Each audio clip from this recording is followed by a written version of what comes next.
All right, before we get into the Week 6 preview, we're going to talk to another Cleveland Browns alum that will be going on the Browns fan cruise with us.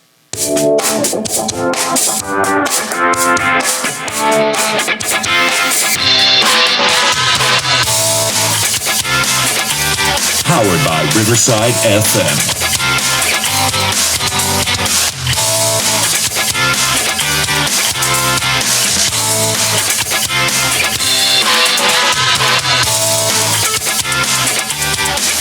All right, our next guest is a certified Browns legend. He was inducted into the Cleveland Browns Legends Program in 2007. His career statistics include 5,123 rushing yards, 46 touchdowns, and a two-time Pro Bowler. One of the greatest to ever play the fullback position. Here he is. Everybody welcome the Mack truck, Kevin Mack. Kevin, the Mackster. Hey, Kevin, how you doing? I'm doing great, guys. How are you guys doing? Doing well. Now, before we get started, Kevin, and get into some of the questions that we have for you here, we want to talk about something that we're very excited about. You will be on the Browns fan cruise in March of 2024. That's right, a Mack truck on a cruise ship. So you're going to be on the Browns fan cruise. And so, we will also be on that Browns fan cruise. We're the official podcast of the Browns fan cruise. We'll be emceeing all the events on the Browns fan cruise. And so we're just really, really looking forward to sharing that Browns fan cruise with a legend such as yourself. So with that, can you tell our viewers a little bit about the fan cruise? Well, I know the cruise is going to be leaving out of Miami in March of 2024. I'm kind of like you guys. This is going to be seaside events cruise with the Browns. They join with the Browns and partner with the Browns to put this together. I know there's going to be quite a few alumni and current players. So it should be fun and exciting. Yeah, I think we're up to 18 alumni, if I'm not mistaken. So it's going to be a good time. But we'll get back into the fan cruise here in a little bit, but let's talk about you. So I know you were born in North Carolina and you ended up going to college at Clemson. You played 4 years of football there, reached the national championship in 1981. So kind of tell us a little bit about your time at Clemson, if you will. For me, at Clemson, it was quite an experience. I really didn't get into the real serious organized football until I was in high school. I only played like 2 years of high school ball. So going to Clemson was a real eye opener for me as far as being involved with an organized system like that and just kind of getting used to how things operated. Small town country boy. It wasn't like Clemson was a big city, but the shock of playing college ball and how demanding it was a little bit of a test my first year. Yeah. And so, you played 4 years there. Like I said, you did reach a national championship. Were there anything that sticks out from your time at Clemson that was kind of a highlight? I mean, being in a national championship game has got to be pretty cool. Yeah, so we actually won that game, and it was a huge game for us. At the time, as a university, my freshman year we were 6-5. Nobody even had us on the radar to do anything that next year, my sophomore year. So my sophomore year, we were 12-0, and we played Nebraska in the Orange Bowl and ended up winning that game. Really changed my perspective of football and how guys come together, during the off season, working hard together, not quitting, doing everything our coaches asked us, and it paid off for us that year. Yeah, that's awesome. I For know. sure. I know. We've not at quite the level that you're talking about, but we played high school football together, and we were historically bad up until our senior year, and everybody kind of came together. We came one game shy of winning this conference, but we made it to the playoffs for the first time in school history, and so just that camaraderie that you're talking about, that coming together was fantastic. Now, Kevin, it sounds like you said you got a little bit of a late start to organized sports, but obviously a great athlete, went to Clemson. That was a little bit of a culture shock for you. When was it during your time at Clemson that you really felt like, it's every boy's dream to kind of grow up and play professional sports, but like when was it really a reality for you that you thought, I'm not only good enough, but I can make it and play in the league? Well, that was, it probably didn't happen until I got to Cleveland, really. And as you guys mentioned before, I played in the USFL. And I think one of the main reasons I went to the USFL is because I wasn't really sure of my abilities to play at the NFL level. And I just thought it was a great opportunity for me to get some more experience.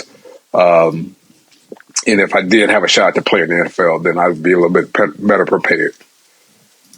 Yeah, for sure. And that you were drafted by the Washington Federals in 1984, right out of college. I know that you were basically immediately traded to the Los Angeles Express and played that 1984 season in LA. How was that one season in the USFL? It was cool. It was, I was on a team with a great bunch of guys. Steve Young was on my team. Nice. Guy, kick returner, who was also a running back named Mel Gray. There was a handful of those guys on that team. There's probably about 7 or 8 guys off of that team that ended up transitioning from the USFL to the NFL. And also one of the guys who I played against while I was here in Cleveland, Dwight Drain, the safety from Buffalo, he was a teammate. So there's a few guys that I had on that team that ended up being, opponents once I got into the NFL. Nice. So was that when you got to the NFL from the USFL? Was that culture shock again, or was it very much the same as like the way things were run? Just thinking about your training camp and practices and things. Was it a whole lot different when you got to the NFL? Not a lot, not a whole lot, but I must say it was more demanding once I got here to Cleveland. Marty Schottenheim was the coach. I basically walked in not knowing what I was doing, really. I knew I could play running back. I just had to prove it. Believe it or not, I was still growing, so I hadn't reached my full weight yet. That I ended up playing at about 230 here. So it was, still a filling out process, and as I filled in and grew as a person and a player, there's some minor adjustments there that I had to get used to. Yeah, and that was in that 1984. It was actually the supplemental draft, wasn't it, that you came over to Cleveland? Right. Yes. Yep. So I know you played for so that Cleveland. Go ahead. Yeah, I would say so. That turned out to be a pretty good year for us. I think Ernie Accorsi, who was the GM at the time, had negotiated a deal. Bernie Kosar came in at the same time. I think Gerald came in at the same time. So there was a group of guys that came in to Cleveland in '84, as rookies or transplants from another league that really, made an impression on the team. A special group of guys for sure. Yeah. And I know you played for the Browns from 85 to 93. So tell us a little bit about your time with the team. It was great. When I first got here, being a little scared country boy, it was kind of weird because I left LA and I came here and it was like, okay, this is more my speed versus LA and all the freeways and all the people. it was kind of a stabilizing time for me. I got here. Everybody kind of knows the story of me and Ernest, and me and him kind of connected right away. So we did a lot of stuff in the off season together, which really helped me out having somebody on the team that that really wanted me to succeed. Wanted to help me succeed and help me learn the ways of the NFL and what I needed to really do to be successful. And so obviously that was an important relationship for you. I mean, to this day, there's only been, I think, 7 instances, including yours, where you've had 2 running backs go over 1,000 yards in a season. What does that mean to you? I mean, it's a pretty special record to be a part of, group of guys, elite group of guys. It's pretty special that we were able to accomplish that. And I don't think a lot of people realize that it really came down. For us, it came down to the last play of the last game of the season in '85. I think we were playing the Jets, and Ernest got like 7 or 8 yards on his last carry that gave him his 1,000 plus yards, rushing. So it was kind of a nail biter right down to the end, but we got it done. Nice. And I know, fullback nowadays means something completely different than it did when you were playing. So can you talk about that a little bit? Because we say that you're a fullback, and people are probably looking at, people that don't know you as well are thinking, how's a fullback running for 1,000 yards? But it was a different time, right? It was a different time. It was different, and I've had people comment to me. It's like, well, you're a running back, but they list you as a fullback, and I'm like, yeah, I was a fullback. I played fullback. And they don't get it. It's like, okay, and it's kind of funny because I remind people. I have to remind some people. It's like, do you guys realize that Jim Brown was also listed as a fullback when he was here playing? And a lot of people don't. They don't recall it, or they don't remember. They just think of him as a running back. I was a little resentful at first when they said, "Oh, you're going to be a fullback," and I'm like, "Dang, man, I want to be a tailback." Let me get back there in the back and have somebody in front of me blocking. But once I learned the system and learned what all the fullback position entailed, it was like, okay, I'm fine with this. I can do this. Yeah, let's go with it.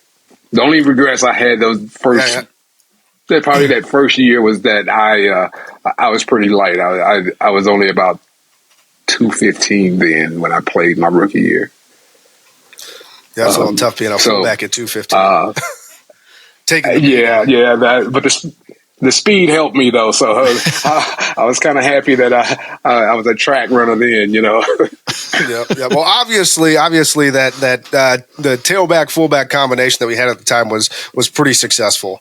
And you had more yards than the end of the '85 season anyway. So without a lead blocker. That's true. So I shouldn't complain, right? Yeah. So you mentioned something with Ernest Biner and kind of you guys developing that friendship and somebody wanting you to succeed on the field. So with that and having that kind of special relationship when you were a player, can you speak to, is there any advice that you want to give younger players, especially on this Browns team this year? All I would say to these guys is that, hey, stick together. You are a team. You can't succeed by yourself out there. As long as you stick together as a team, battle through what adversities you might have to go through. You can succeed. You'll be all right. You can work it out as a team. But that would probably be my biggest thing, is to make sure you whatever you do it as a team. Yeah, absolutely. Great advice there. And I know, obviously you had a great career with the Browns, but, most guys, they kind of get this whole second life after football. Can you tell us what you're up to today? And if you're still, obviously you're working with the Browns right now, but is there anything else that you're doing? Are you involved with the game? Not a whole lot. Like I said, this whole transition thing that me and my wife are starting to go through it's been taking a lot of time. And I don't know if you guys have ever had to renovate a house, but it can get a little scary. I'm in the middle of one right now, Kevin. When they Oh, okay. All right. So you know what I'm talking about. They start opening up walls and they start finding it's things. miserable. You go, what? You go, what? Yeah. Yep. But, Change orders. I think it'll turn out great. But right now it's just kind of hard to see, But did your contractors knock down your front porch?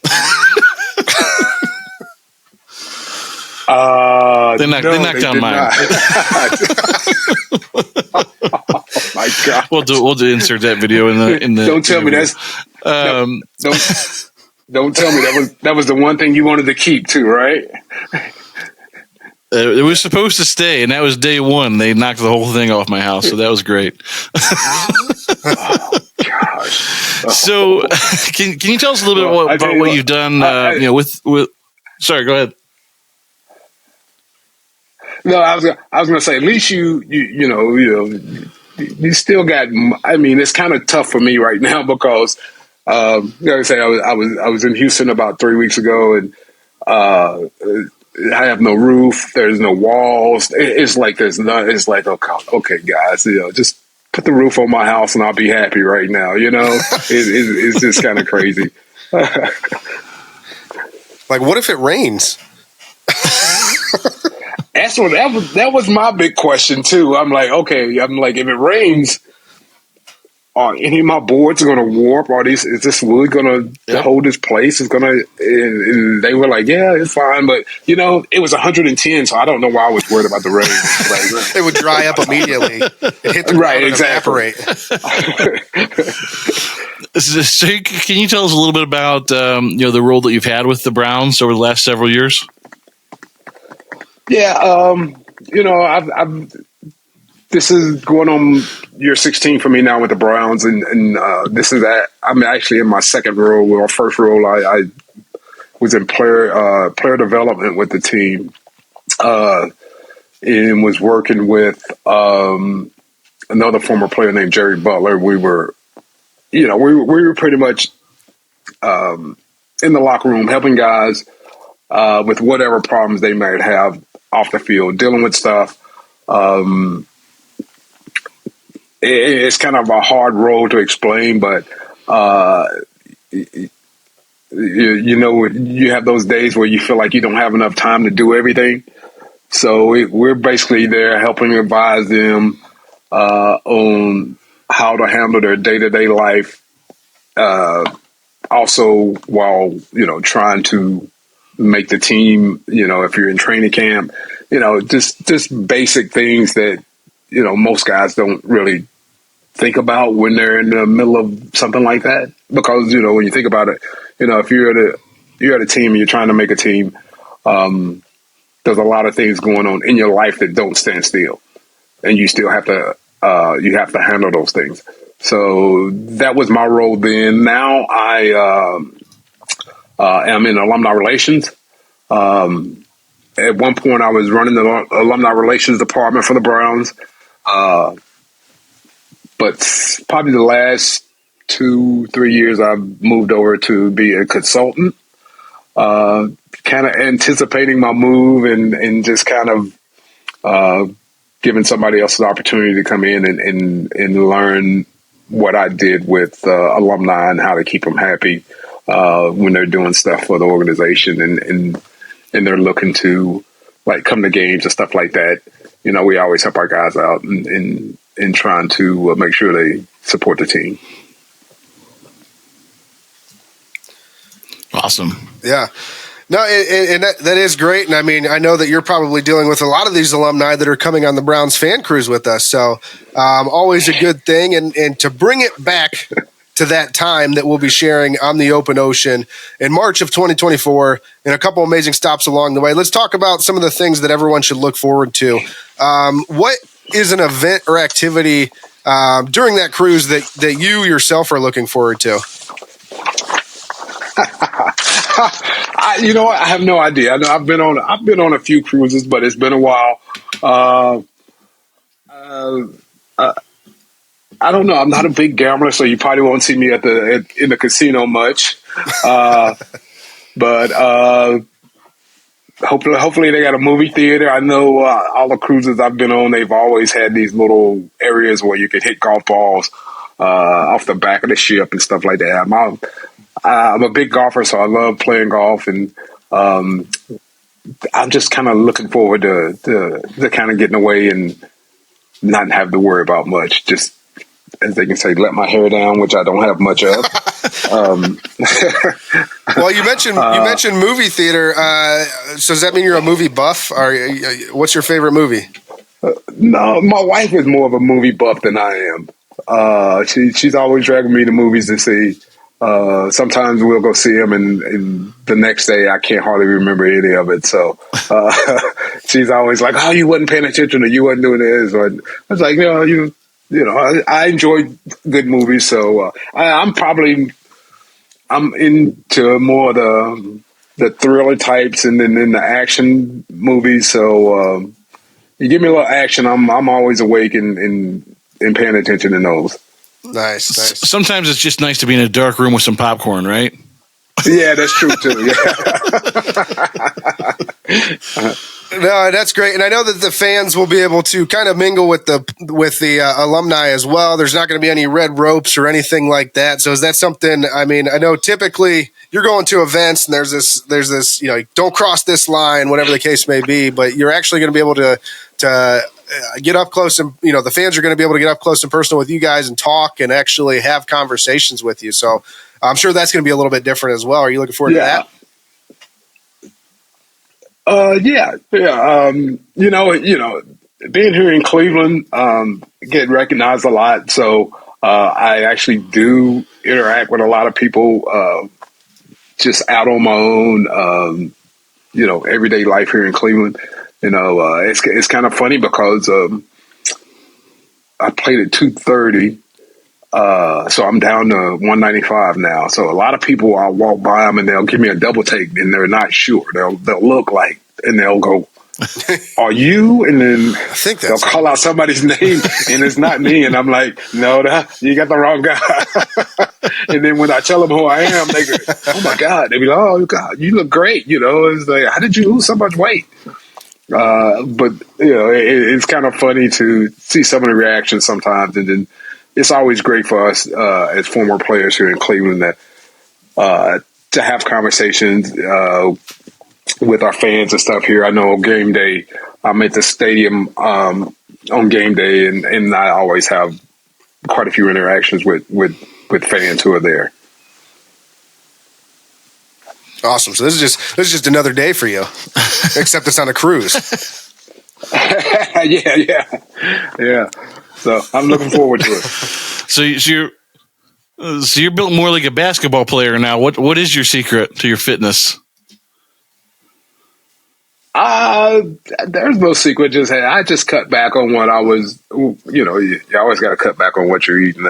You hate to do it, but as you get older, I turned 61 in August, so my wife keeps reminding me, "Hey, you're not as young as you used to be," and I'm like, "Yeah, I've realized that." And then you have aches and pains from playing the game.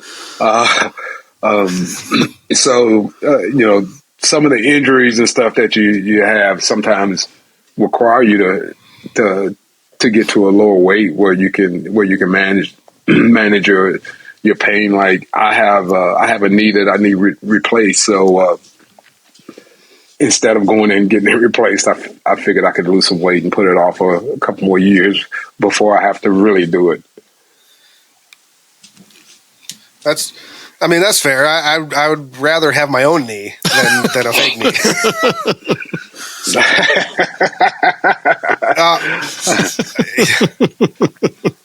No, but I do know. So with the Browns fan cruise, I do know that there is a Browns backers organization competition out there for the fan cruise. Some of the winnings that go to the chapter with the most bookings is the chapter with the most bookings will get an all expenses paid balcony cabin for two on the Browns fan cruise. The chapter with the highest members to bookings ratio also gets an all expenses paid ocean view cabin for two.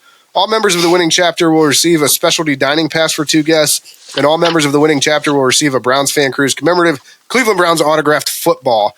So do you have anything you want to say to Browns backers across the nation and honestly the world, because we know they're everywhere, specifically? Yeah, I mean, I think those guys are great. I mean, I think about the amount of Browns backers that were around when I played. I mean, we had quite a few, but I think it's exploded over the years. Since I've been back with the team, in my first role, I did traveling on game day with the team, whether it was especially on away games. Me and the other guy, we would alternate away games and travel. So in traveling with the team, I just noticed that the crowds at the away games got bigger and bigger. And I'm not talking about, the home team. I'm talking about Browns backers folks. And through the years, I've had more and more Browns backers reach out, contact me to do events. One right near my hometown in Charlotte. I was there about 3 years ago or so. I think it was right before the pandemic when we played the Panthers down there. So they actually had brought me in, had me as a guest there, and I thought it was just mind-boggling that there was a Browns backers organization in Charlotte, and it was a huge crowd too. I just know over the years, with all the away games that those away visits, the crowds for the Browns are bigger and bigger each year, and that's a great thing. Yeah, for sure. The Browns backers really do some good work. I know even besides cheering on the Browns in our opponents' home cities, they do a lot of charity work. They do a lot of community service. So, they're doing really good things across the nation and, again, across the world. I know I just went to Ireland. There's a Browns backers organization in Dublin. So they're literally everywhere. But yeah, so I mean, good luck to those guys. Hopefully, there's lots of bookings from them because there's a lot of Browns backers that I would like to talk to on the ship. Are you close to wrapping? Because I got a couple questions. Yeah. Real quick. So, obviously the fact that you played in the backfield for the Cleveland Browns for a long time and have been involved in the alumni side of things. I just didn't know, given that this year we lost the great Jim Brown, if you had any special memory or just words to say about just any, your relationship with him or just anything special that you might want to bring up here. Oh, Jim was he was a great friend. It's interesting that you say that because when I came back to the Browns in 2007, me and Jim had offices beside each other. So it was kind of funny at times because I guess he found out I played golf. And Jim he's a big golf fan. He loves to play golf. I think any and every time he came to Cleveland, he wanted to play golf. So at one point during our I think it was course. No, I could have been training. I think it was training camp. One year he came in almost every day to ask me to go play golf. And I'm like, Jim, I'm getting fired trying to go out and play golf with you every day. I was like, you're cool, you're safe. But me, I think they'll let me go in a heartbeat. So it was something that me and him kind of laughed about all the time. I was like, you know what, Jim, I'm not trying to get fired just so I can go out and play golf. So we might have to orchestrate it. We have to pull this together in a different way.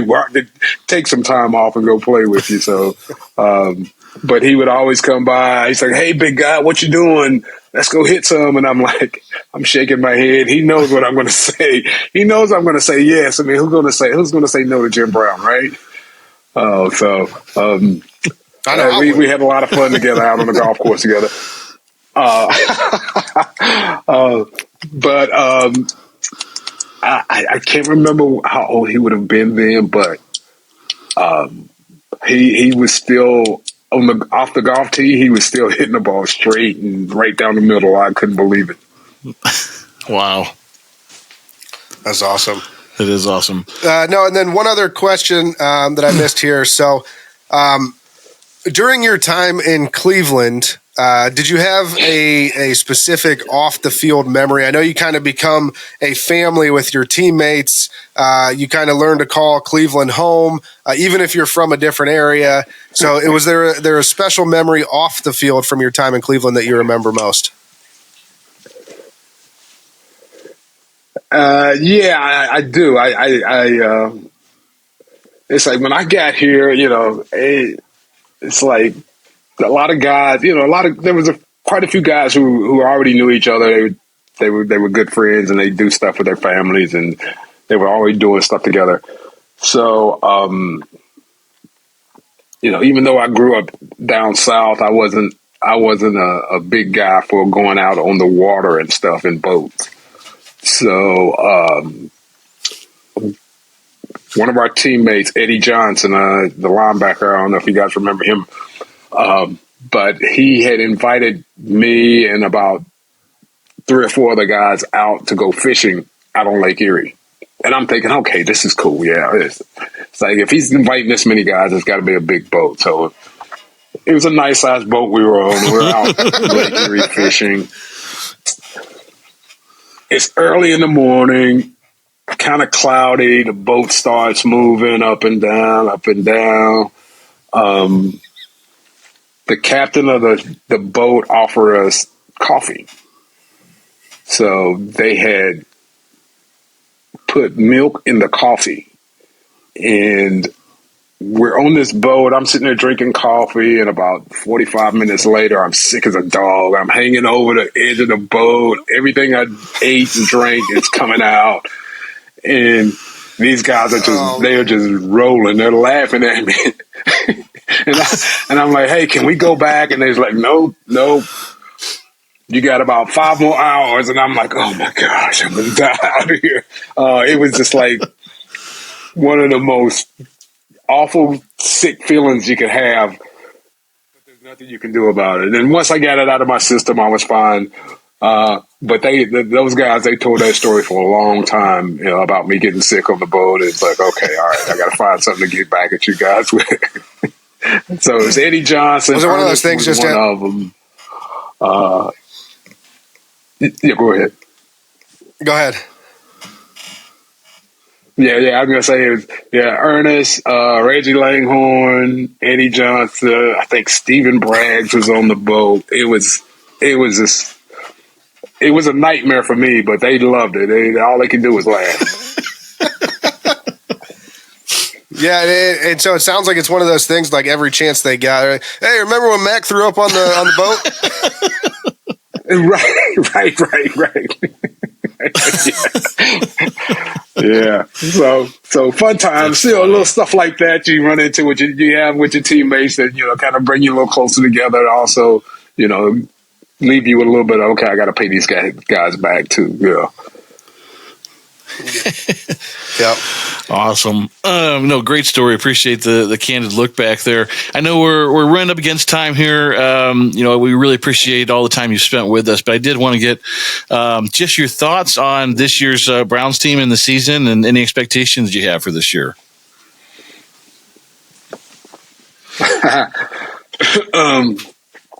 Well, I try to hold down the expectations, but I think they have a good team. I think they have a good team, and I don't want to jump off the cliff and say they're going to be the next Super Bowl champs, but I think they're going to surprise a lot of people this year. I don't think people are really expecting them to do that well. I know we're hoping Deshaun recovers some of his skills and his the way he played, in Houston. Everybody wants to see that come to Cleveland. But when you consider he's been out for quite a while, it's more of a exercise in patience. He's going to have to be patient with it. But I think it's going to come, and I think it's when he gets right and he starts playing the way he can, I think our offense is going to explode. And I'm very, very pleased to see how the additions to the defensive has really shored up our defense quite a bit. I think we're going to surprise a lot of people this year. They're not going to expect the guys to play the way that they're going to, and I think they're going to be lights out. Awesome.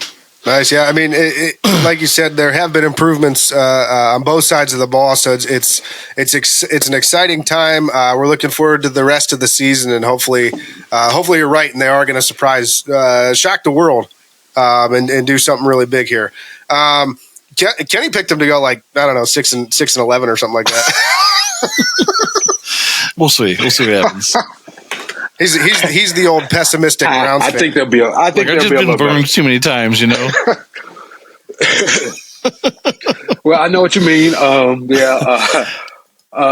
It's just when you think about it, it's a different game.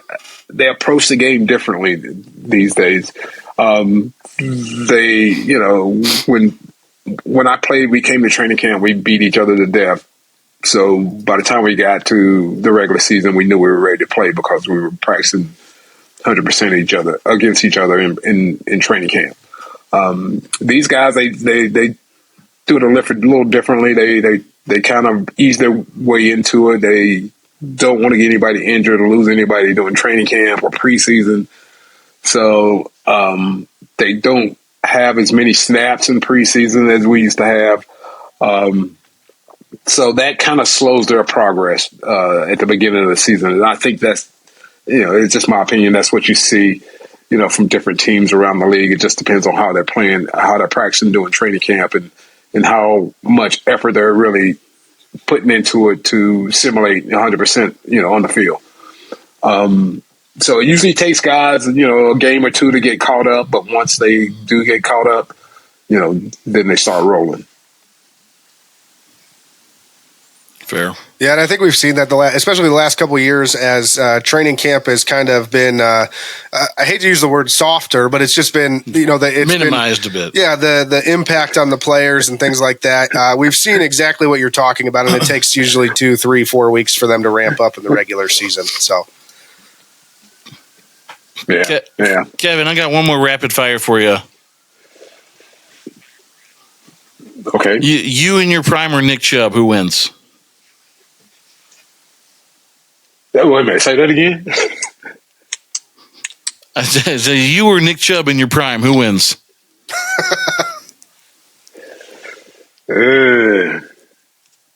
Probably Nick. I would give it to him. He has more breakaway speed than I had. Once Nick gets out in front of you, I don't think you're catching him. So it's a humble answer. Yeah, he's an impressive guy. So it's hard to pick against Nick Chubb. Yeah. Hey. But no, listen, Kevin, we really appreciate your time. Go ahead. Yeah, I was going to say Nick's my favorite guy, my favorite player on the team. So hey, I gotta show him some props. We're with you. Yeah, us too. We can't stop talking about Chubb here. But no, I like I said, we really appreciate your time. It's been an absolute pleasure. We won't keep you any longer, but we will probably be catching up with you on the Fan Cruise in March of 2024. So again, Kevin, thanks for joining us. We appreciate it. All right, guys. Thanks for having me.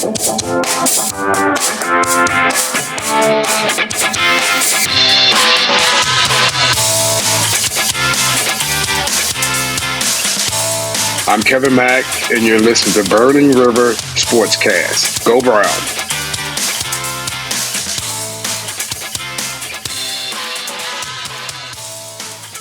Man, good time talking with Kevin Mack, huh?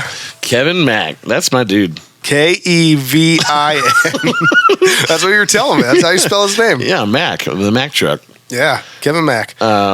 Look, I'm looking forward to seeing Kevin Mack on the cruise. It'll be a good time. He looks like he's ready to go. There's just so many good alumni on this thing. Like, I thought, first year we're doing a fan cruise, we'd probably throw a few names out there. Maybe you know some, maybe you don't, whatever. No, it's like an all-star lineup of alumni that they're bringing out. And it's awesome because it's guys from the past teams that were great and teams that we grew up with that we watched. Yeah. So it's a good mix of younger guys, older guys, and they all just have incredible stories. I mean, I've been some of the things that these stories guys are have wild, man. told us so far. Like, I've been absolutely blown away by. So I can't wait to get on this big boat and hear all their big tales. I'm a little scared still. I've never been on a cruise. I'm not scared that anything's going to happen. I've just never been on a cruise. Once the cruise is over and we're headed back to port, I'm definitely pushing you overboard. Thank you. If I fall off the cruise, even if we're just in port, You fall off, it's like 100 feet to the water. I'm going to get really hurt. Oh, yeah, you'll probably die. Thank you. He just on air said he's going to kill me when we get back to port. I think you got to break the tension of the water. So you got to have something fall before you hit. And Is that the help. key? Yes, I believe that's the key. This is why we're bringing Bone Man. He can save our lives. Don't all things fall at the same velocity? Yeah, but if you throw it in front of you, how small does this thing have to be? Like a pebble? It needs to create a ripple in the water, break the tension. I got to carry a pebble with me. Like when Olympic swimmers have the fountain running. Yeah, exactly. So you could spit, maybe. Yeah. I actually have some things, the facts for Daysport that might help you with this. Oh, okay, we'll get there in a minute.